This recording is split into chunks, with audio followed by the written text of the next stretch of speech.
علم راديو الأخبار من مصادر جد مطلعة أن الأحزاب السياسية المكونة لام الائتلاف الحكومي، وهي العدالة والتنمية والتجمع الوطني للأحرار والاتحاد الاشتراكي للقوات الشعبية والحركة الشعبية والاتحاد الدستوري والتقدم والاشتراكية، تعيش حالة من الغليان بعد الخطاب التاريخي الذي وجهه صاحب الجلالة الملك محمد السادس مساء السبت 29 يوليوز بمناسبة عيد العرش.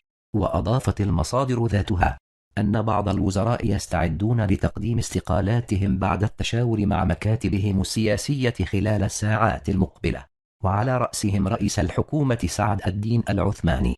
في الوقت نفسه أكدت مصادر سياسية مطلعة لام المغرب 24 أن رحيل حكومة سعد الدين العثماني باتت قاب قوسين أو أدنى، مرجحة أن تغادر الحكومة خلال ساعات.